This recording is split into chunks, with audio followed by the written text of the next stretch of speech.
انیسل ایک سوال ہے ان کا، پوچھا انہوں نے یہ کہ وظیفہ جو ہے وہ دعا سے پہلے کر سکتے ہیں یا نہیں؟ شاید دعا سے پہلے یا بعد میں پڑھیں، یعنی فرض نماز پڑھنے کے بعد دعا سے پہلے درمیان میں وظیفہ پڑھ سکتے ہیں یا نہیں؟ تو فرض نماز کے فوراً بعد دعا کے اندر پہل کرنی چاہیے۔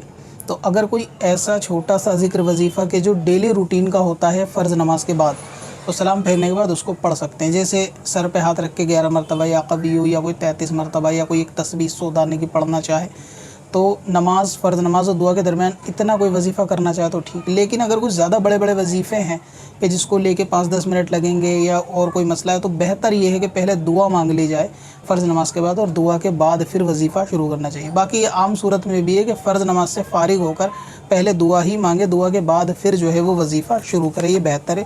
باقی جو وظیفے دعا سے پہلے شروع ہوتے ہیں وہ کر سکتے ہیں۔ اب اپنی ضرورت کے لیے آسان وظیفہ تلاش کرنا ہوا اور بھی آسان۔ وزٹ کریں wazifa.sbswarsi.com پر اور اپنی دین و دنیا کی بھلائی کے لیے پائیں ڈھیروں آسان وظیفے۔